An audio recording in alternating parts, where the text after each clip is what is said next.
Right, back.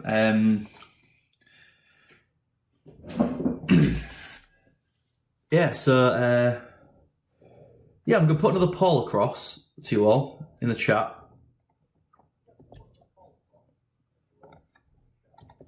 Okay, so that's just for what you want me to cover. So I can either I've got a PowerPoint that that I can just whip through as quick as I can, which covers everything. It's not like 100%, it's not everything in there, but I can cover like, bits and bobs from that, or I can just whip through that, or if you want me to go to specific topics, I'm more than happy to do that as well, okay? So yeah, so I'll put that up there. I've got the results, so so leave that on there, and we'll see what we get. I mean, like I said, there's a few people talking. We've only got 12 people watching. I mean, if any of you any lads, especially from my class, know people that aren't watching that should be and on the computers, and you want to sort of give them a bit of a nudge to tune in for the last part at least, that'd be nice.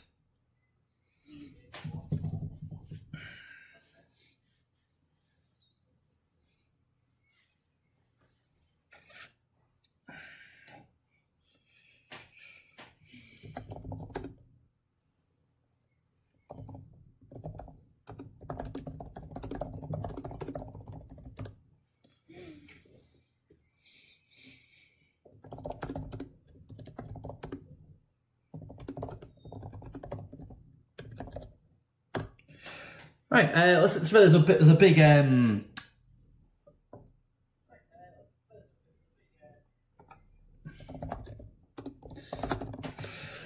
yeah, so like I said, if you have missed something or you came in halfway through, I'm going to put this on YouTube tomorrow. Luckily, fingers crossed so far, other than RuneScape popping up, there's nothing's particularly gone wrong, and there's not been anything nasty from you guys, so I do appreciate that. So it should be basically just a straight on YouTube. But yeah, so we've got operating systems first, okay? So just get rid of this PowerPoint. Get rid of that. Now, I thank Mr. Bashford for the template. Like, it says, oh, don't look at that one just yet. But yeah, cheers Bashford for your nice PS4. I don't even own a PS4, but I liked it. So yeah, so let's just look at. We've got one person, I think, or two people wanted hardware. So I'll whip through that and I'll go into operating systems. Then that's fair. So we're getting that diagram we saw in the exam. So we've got von Neumann Architecture. All that means is that programs and the data for the programs are in the same place. So I'm presuming the older types of CPU, they had some were bits were stored in one place and some were stored in another, and that's how it works. And it's a bit of a stupid way of getting things working. So the A, so the shape, what we call that, marked A, is the ALU, the arithmetic logic unit. So as we said in the paper, that's the thing that does all the maths and all of the logical operations. Now B is a register. A register is just temporary data storage, okay? Now the accumulator is a register. And a lot of my lads, they put, yeah, it's accumulator. It is, but you need to say register. And a register is just temporary data store.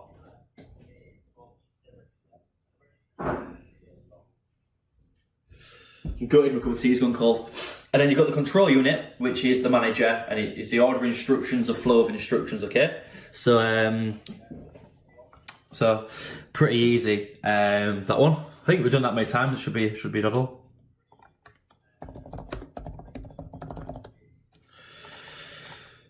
Right, so we've got identify and explain the role of components of the CPU in the fetch, decode, execute cycle, okay? So you fetch instructions, it translates the instructions, it decodes it, and then it does it, okay? So it gets the instruction from RAM, it then converts it using things that, it looks at things called operands? opcodes and operands it's called. So every instruction has an opcode, which is like the actual like the code to like means add up or whatever, and the operand is the data as far as I'm aware. Could be the opposite way around. Now you don't need to know that, but that's the decode part. It looks at the opcode and the operand and says, right, what does this mean basically? And then you've got execute actually does a job, so it adds up or does whatever, and then goes back to puts it back in memory, and then it fetches another instruction and another instruction, another instruction, and you can see that better on the Little Man Computing emulator, which I'll be looking at on the Wednesday stream before the exam. Okay, yeah. So moving on. So we've just covered this one in the mock paper. So we've got clock speed, core count, and cache memory. So clock speed. So Scott, you should be absolutely on this one. How many fetch code execute cycles per second? The faster the clock speed, the more it does. However, if you think you're running, if you start sprinting, you're going to start sweating. You're going to get hotter faster. Okay, so it generates more heat, which means you're going to have to you're going to have to pay for a better cooling system or pay more electric. Core count, that's how many instructions you can do at the same time, so simultaneous instructions, multitasking.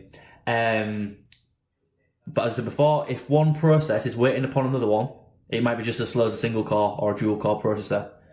And then cache memory, what I said about my desk, it stores frequently used instructions or data. So if you was like, I don't know, you was using the number pi a lot, or you was adding up all the time, and you want to put an instruction in cache, it keep it there so you don't have to fetch it from RAM. Alright, that's that one. Moving on. Risk and sys, we covered that one, so I can do that again. You then got your input and output devices. So your inputs is all the things that put data into the computer. So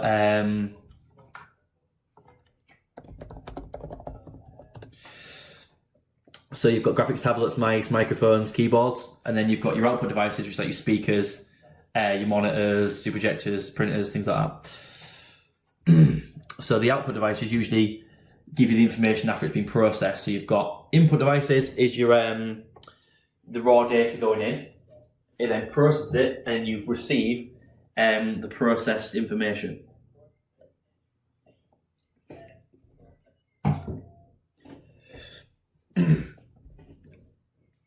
Right, next one. Oh, I'm absolutely flying for time. You know, you're going to see me mining some fish on RuneScape now. Loving life. Now, explain the functional characteristics of random access memory, read-only memory, flash, and cache. Okay? So RAM is volatile. That means it loses data when it's turned off. If you reset your phone, what it'll do is you'll lose like your progress on the game if you haven't saved it or something like that. ROM stores the BIOS, that's the boot sequence, that basically turns the computer on. It's read-only because obviously if you could edit the ROM, you're editing the boot sequence, it means you won't be able to turn all the different bits and bobs on, and basically it wouldn't work, so not good. So flash memory is long-take, secondary storage. It's nothing to do with RAM and ROM really, but it's under this sort of subtopic. Flash memory is where you use chips, basically. It's a little bit like RAM, except for it does keep its data when it's switched off. And then cache memory is the fastest bit of memory in the computer is cache. There's 3 levels, 1, 2, and 3. 1's the fastest, 3's the slowest. So if you've got a really large level 1 cache, you've got a really decent CPU there. If you've got, a decent size level 3, or it'll say L3, it's not as good. And it's for frequently accessed data and instructions, as I've already said. You've now got your different types of secondary storage. So you've got your solid state, which is your flash drives, solid state drives, SD cards. They're good for moving small files from home to work.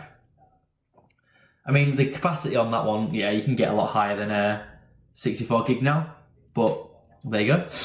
Really durable because there's no moving parts. If you drop it, it's not going to matter too much. Very portable, very fast. External hard drive, that is magnetic. So it's like a normal hard drive, it's just in a portable case with a USB connector stuck on the end. That's good for backing up big files or a home computer system. Anywhere from 500 meg, you can get that though, would you? To 4 terabytes. Because it's got moving parts, it's not as durable. But it is portable and it's about medium speed. Your CD drive is good for CD rather is good for storing multimedia files like songs, films, games, things like that. Quite durable because you chuck a CD, it doesn't scratch, you're all right. Very portable, not very fast. And then magnetic tape, massive size, portable, but very slow. Okay, and that's for backing up large commercial servers, so like schools and things like that.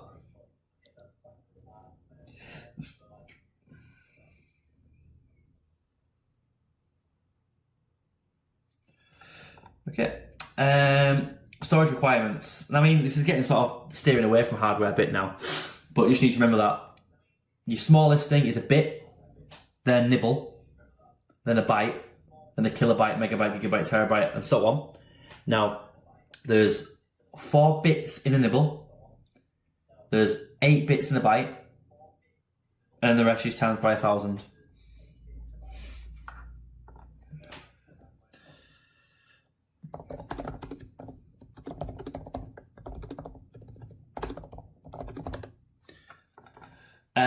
Now this one, I've not seen a question on it yet, but you could get asked it, so we'll cover it quickly. Okay, so to calculate the size of a file, there's a bunch of different, in fact actually I'm lying to you because earlier on in that exam, I think question 1B or whatever it was calculating this one.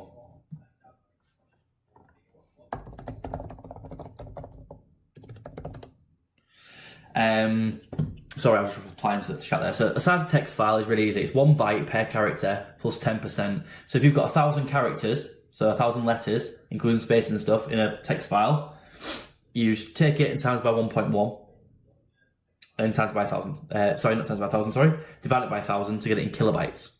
So 1,000 bytes times 1.1 equals 1,100 bytes. And then divide it by 1,000 to get it in kilobytes. And then divide by 1,000 again to get it in megabytes and so on. Images, you times the number of pixels times the number of bytes per pixel plus 10%. So if your image is 1024 by 720, and it has 256 different colors, that means that is an 8-bit one. So it means 8 bits per pixel, or 1 byte per pixel, which means you just do 1024 times 720, and then, which is like that number there, which I'm not going to repeat, is it 737,280, then divided by 1,000. Sounds is quite easy, honestly, because sound, whatever numbers they give you, just times them all together. So bytes per sample times sample per second times channels times duration, they'll give you all them. You just times them all together. The only one that's awkward is if you get about records, so databases, where you've got to look at the table I've got on the left there. Just zoom into that. So you've got to look at the data types. If it's text or a string, it's 1 byte per character. Integer is 4 bytes, real is 4 bytes, boolean's 1 byte, and a date is 8 bytes. So if it was this particular one, you work out how many bytes. So if the first name was 10 characters, you always do the maximum. So you do first name for 10 characters, so you've got 10, 10, 8 for the date, and number of children is another integer, which is 4. So you've got 10 plus 10 plus 4 plus 8. Okay, so we've got that there, which is 32 bytes. And you multiply that by how many rows. So I've got 100 records. So that's 3,200. Add 10% and then divide it by 1,000. So that'd be 3.52 kilobytes. Okay. I mean, if you want to screenshot that while it's on the screen so you can look at that in more detail, it's all explained. You got that for a second. But yeah, we move on. So I think, yeah, it's the last slide for hardware. So you've got the characteristics and role of additional hardware. Now, it's not particularly anything too taxing. So I'm just looking back on my Metropol. And that is your GPU, motherboard, and sound card. So your motherboard is just the main circuit board that everything plugs in. So a motherboard has got things called expansion ports. So usually you've got 4 RAM ports, at least a couple of expansion ports, and then you've got like your ribbon cables and whatnot, depending on how new your computer is. And it's just all for everything to get plugged in and that's where your ROM chip's located on the motherboard as well. And everything plugs into the motherboard. It's like the backbone of the computer. You've then got the GPU, so it's just a processor, but specifically for graphics. So it does all the calculations for your graphic images. Now the point of a GPU is that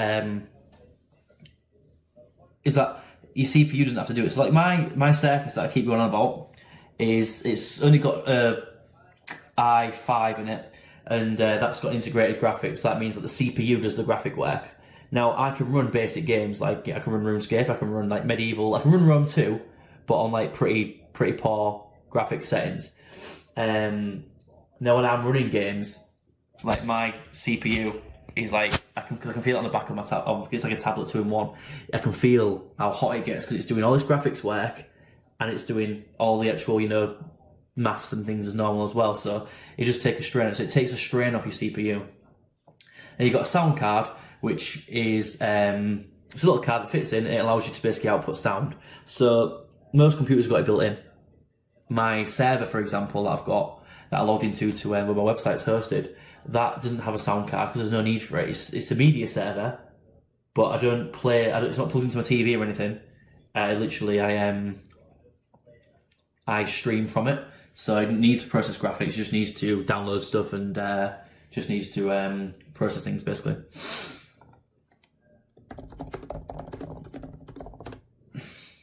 Right, so operating systems. Just give me a second and I will just skip ahead.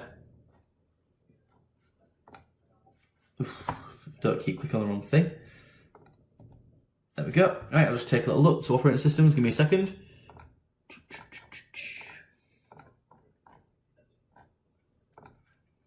Right, there we go. I'll just move that down a bit.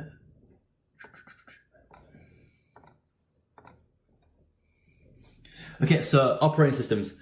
What you need to be able to do is describe what it's for, basically. And going simple, now this is going to be, I'm sure it's going to mess up again, but it's worth it for the memes.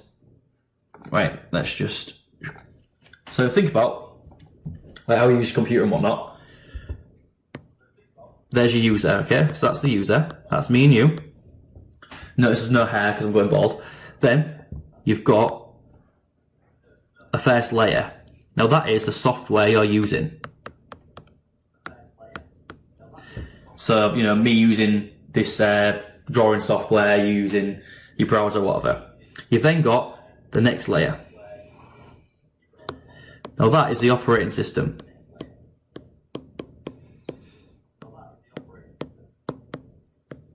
And then the bottom layer, that's the hardware, okay? Now the whole point of the operating system is like a middleman, hence it being in the middle. So it talks to the software talks to it. It talks to the hardware, and the hardware talks to the operating system. Now, it controls things like resources, so how much RAM you're going to use. It controls your hard disk, all of your hardware. It speaks to the operating system. That's why you need to have an operating system, essentially. So it's a middleman, okay? Okay, so going back to my slides.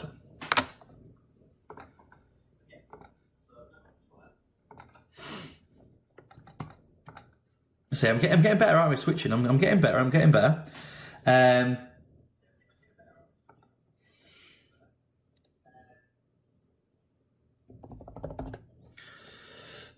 So the purpose of the operating system. First things first is to manage resources, right? It assigns RAM and CPU. I put CPU time, but no, it's like CPU percentages to the application. So going back to Task Manager, I've been loving Task Manager today, haven't I? When I open up a program, what it does is it assigns RAM. So if I opened, Excel. If I open Excel, it goes, right, it's put my CPU up, so it's on, right, you're doing something now, you're actually thinking about something. So it's put my CPU up loads because it was opening the program up.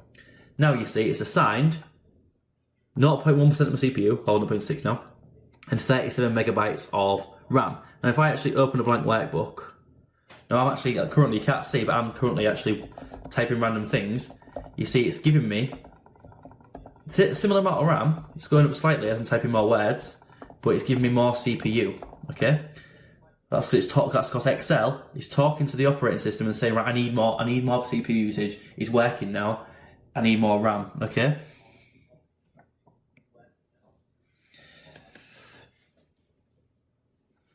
So so I'm just laughing at the chat. Right, next thing it does is it manages the printer. So the operating system has like a little program. It's called a spooler, and spooling is like well, a spool's part of printer, but it's like a queue. So it means if I wanted to print something, I could print a Word document that's 50,000 pages long. Then I can close it and go off and do a business. That's because the operating system makes like a queue. Okay. It also manages your hard drive and that, your secondary storage, by allowing you to do partitions. So you can split up, like you've got your C drive and whatnot. So if I wanted to, I could split my C drive up into 2 separate drives, even though it's one hard drive. Even though it's not, because I'm running an SSD like a legend.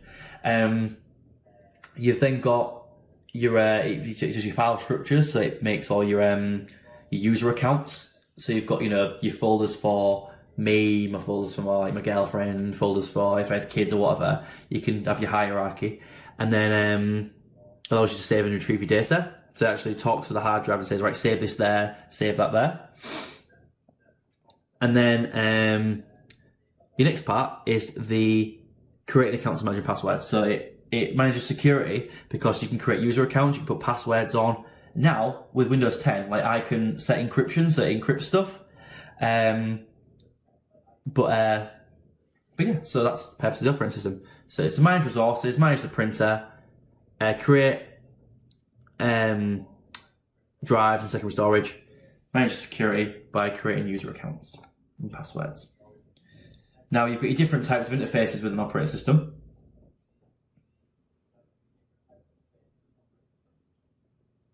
Sorry, I just got an email saying someone's followed me on Twitch. That was annoying. Right, so you've got the first interface is a graphical user interface. Now, the best way to remember it, in my case anyway, is that a graphical user interface is a lot like me. It's a WIMP, okay? Because it's got windows, icons, menus, and pointers, okay? Now, on my PowerPoint, it says error messages, but windows, icons, menus, pointers, okay? Pointer is your mouse. Menus is things like that. Your icons, Windows is the whole thing, and your icons is like a little printer symbol, okay? So Windows, icons, menus, pointers. Good thing about a graphical interface is that it's intuitive. You could go onto and to be fair, they used to do this. I did an IT exam years ago, because I'm old now, and you had to like basically get your way through this really weird set of programs they give you that were a bit different to Windows ones, and you had to work it out. Now, things like the printer icon and the save icon, they're universal, they're all the same. So because you've got a little symbol of a floppy disk, or you've got a symbol of a printer, you know what it does.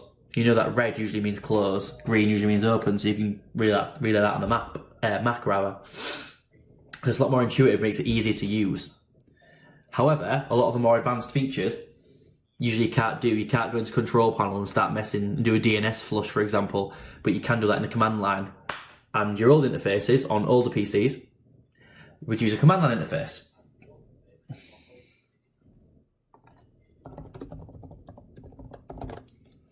So a command line interface allows you to do more advanced things, but you've got to remember essentially it's like another programming language, okay? So, like I'm just going to type something in the chat. So I'm going to type CD my documents, for example.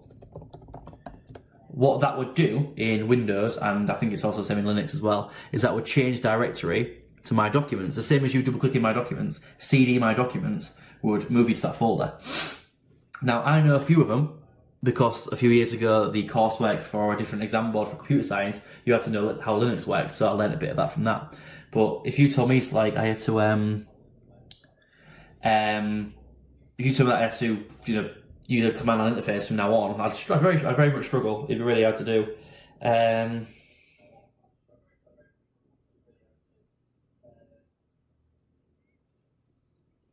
So yeah, So you can do more advanced things, but you've got to learn a whole new language. You've got your touchscreen interface. Those are intuitive ones again with big icons, and you can use hand gestures, you can pinch and zoom and things like that. You've got voice ones, which obviously with like Google Home, Cortana, Siri, things like that, you can then command your computer using voice commands, okay? Now, operating system tools, I put it here, it's the same as utility software. So utility software usually comes with your operating system, so I've called it operating system tools, but essentially, utility software is the same thing, okay? So you've got things called formatters off. Formatting is where you delete everything off a drive or something, and it gets it ready to be used, okay? So if you plug in like an SD card that you've not used before, you should really format it before use. You've got compression, where you reduce file sizes to save disk space, so you've got more room. You've got file transfer programs that allow you to move files from one location to another. You've got rollback or system restore, where they build like little every time you install something major or install an update, or you can do manual ones, it backs up and say if you've downloaded a virus or you've deleted, uninstalled everything, you've knackered your computer or something, it lets you go back in time essentially. Now usually it keeps your actual files like Word documents and stuff, and it's like major things it goes back to, but that depends. And you've got just defragmenter, which you've already covered, where it moves fragmented files together and it on the same together place on the hard drive, and it puts all your free space together as well.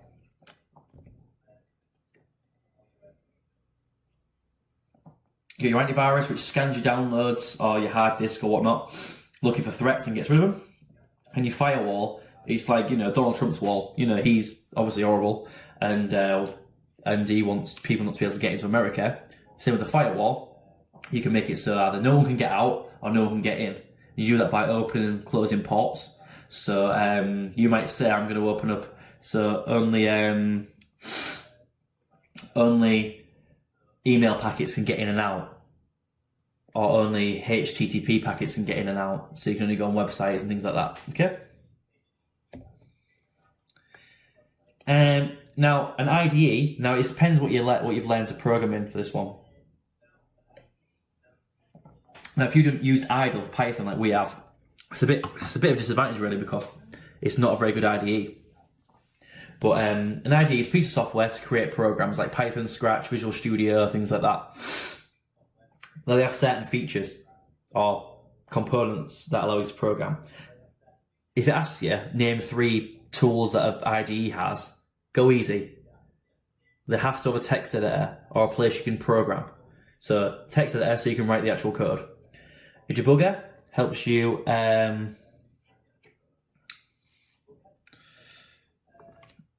debugger allows you to find and track errors. A breakpoint, it's quite useful. Breakpoints is it allows you to basically pause the program, and you can like look inside variables and say, all right, so currently on the first iteration of a loop, this variable's got this in it or whatever. And you've got a linker, which it's like it links your programs with the libraries or other programs, things like that. We've done higher level languages and low level languages, so I think I've pretty much covered operating systems, and I've done compilers and that, I've done errors. So if I just go back to my thing, is you want to look at networking as next on the list, okay? So we've got networking.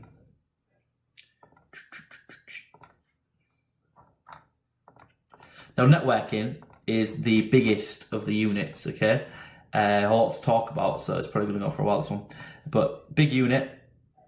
But so yeah, so in terms of the exam, if you think about like the breakdown of the different questions and stuff, like you should expect a few networking questions just because of how big the actual unit is in the course.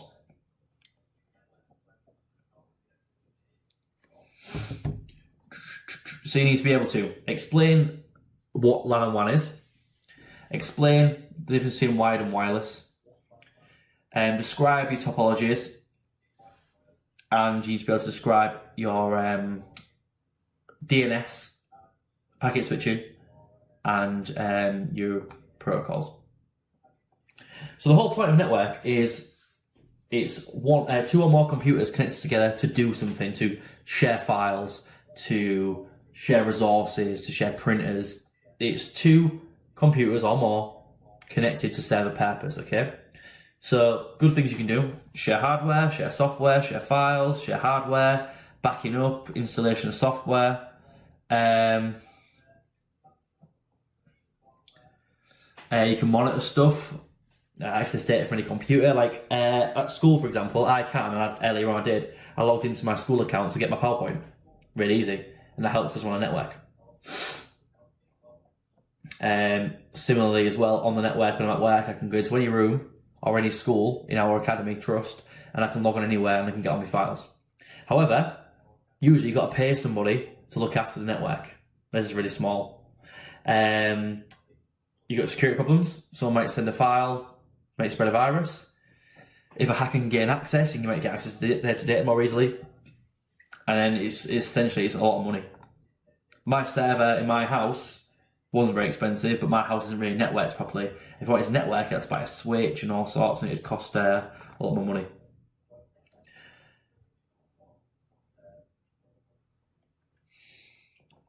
So you've got describing the importance of common network topologies, including ring, star, bus, mesh, and their advantages and disadvantages. Now, this is a bit of a redundant topic, really, because ring networks, bus networks, you don't really use, but hey ho. So you've got bus network, where you've got a terminator here, terminator there, and they basically stop packets mirroring, or stop packets from going up and down each other and hitting each other. Each of these circles is a node. This central line's a bus.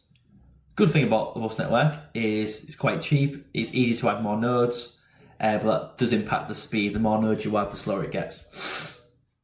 Then you've got star network, where you've got your server, or whatever, file server, web server, whatever. Then you've got your switch, or your hub, or your router, and you've got all your devices. Now this star network is what it's going to be like at home. At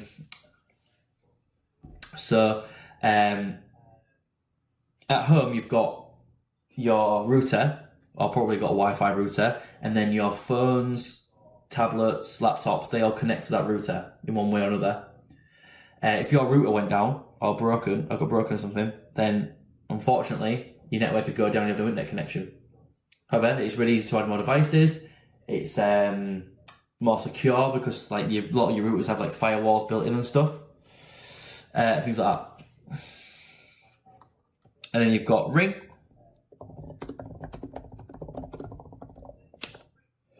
And that's where your packets go in one direction, like that, one direction, all that way, clockwise, counterclockwise, doesn't matter. And that's where each node, so each computer is connected to two others. Okay, and that goes around.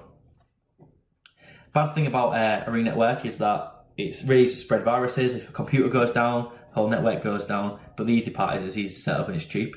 The mesh network is the most expensive. That's like the internet. That's a mesh network, and that's where there's multiple routes to get to each computer, which means it's more efficient. You can get around broken parts of the network quite easy.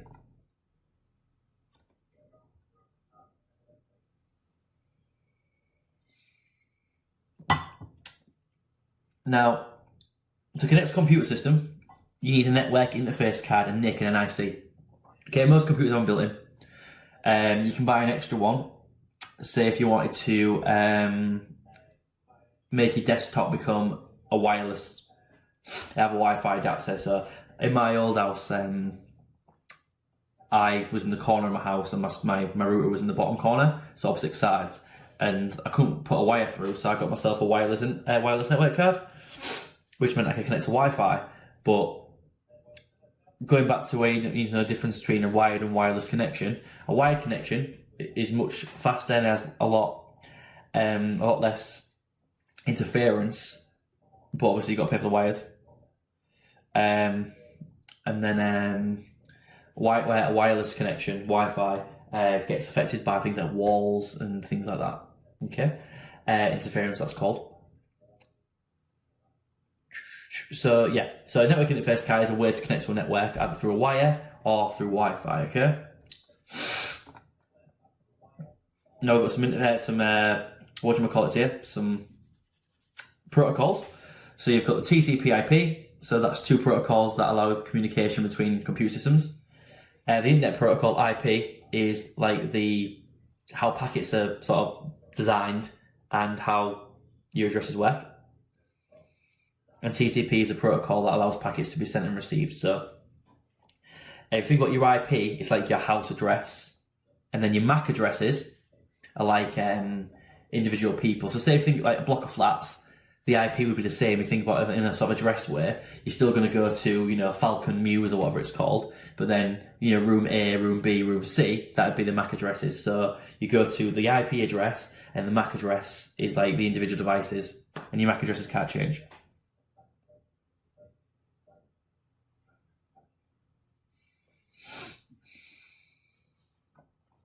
HTTP is for transferring or downloading web pages over the internet, and FTP is for sending files. Now, what you can do is like FTP clients now. You say if you buy a web server or you order one, and you sort of like it's like you pay for hosting to upload your websites and your files and things like that. You have to use an FTP client to send the files to your web server. I built a retro gaming system for my dad for his birthday a couple of years ago on a Raspberry Pi. Now what I can do is if I want to add more games to it, I can just FTP the files across, so I can just use an internet connection, send files rather than unplugging it all. So that's quite useful about FTP. So then you've got packet switching and circuit switching now. You've got packet switching there, and circuit switching, and a packet. Now,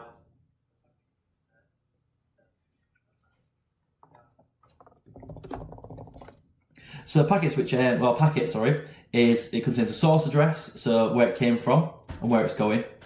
Information to reassemble it. Tracking information such as like the packet order and things like that.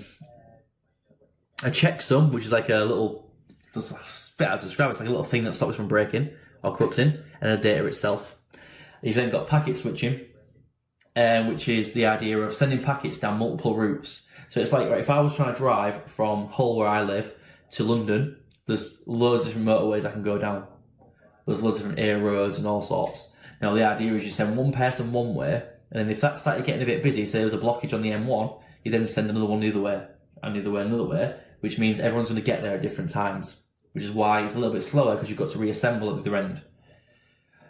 So that's alright, like if you're downloading a file, it doesn't really matter. If you're downloading a 2 gig file, then you don't mind waiting a bit, because you're just going to get there. Whereas circuit switching is where you pick one route and you send everything down.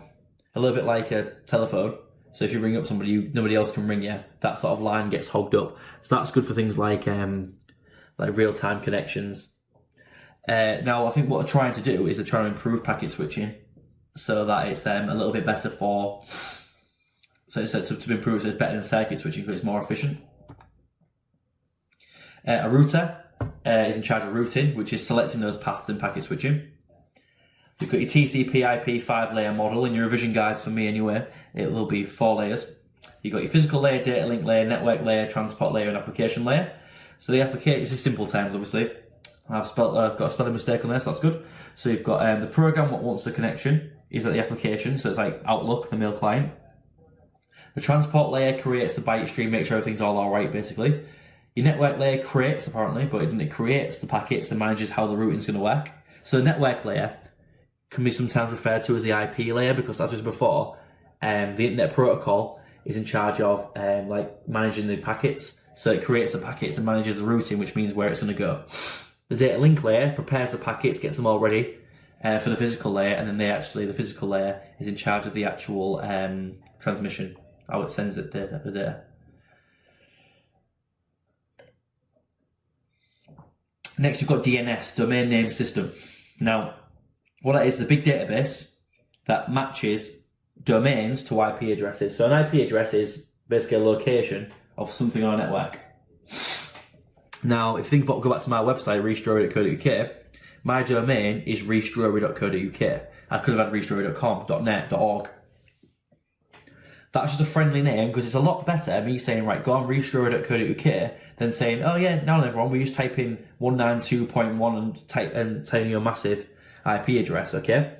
So what it does is, when you go on a website for the first time, like I've been on before, so say you've never been on Twitch before, you type in twitch.tv, what it does is, the first things first, is it asks your cache. It goes, right, have you been on it before? I'll have a look. And it goes, right, no, you don't. You haven't been on it before, so it goes, all right. So I'm going to ask the local DNS. So it goes to the nearest domain name system and says, now then, have you got the address for twitch.tv? And it says, you know what, mate? Sorry, I don't have it. I don't know the IP for that one. So you go, all right, no worries. Would you mind asking someone who might know? So he asks, or it asks, that a higher up DNS. So then that DNS goes, right, nice one. Have I got it? No, I don't either. You know what, I'll ask someone higher up. So ask somebody else. And somebody else and somebody else. Okay? It goes by hierarchy. It's a little bit like me asking my boss, then my boss asking their boss, then that boss asking the principal, and so on.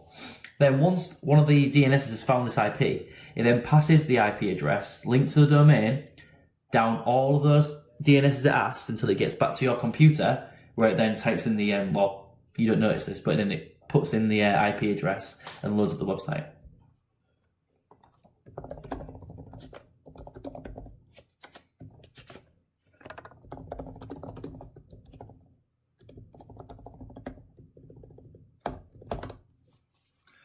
Okay. Right, and that's that really. I mean, is there anything else you want me to do? Because it's 9:30 now. We've sort of dropped off a bit of numbers now. We're down to 9 people now. I think it's 9 anyway. Let me double check. I think we're down to 9. Yeah, so if you want to do anything else I can, or we can leave it there. It's entirely up to you. I ain't too bothered.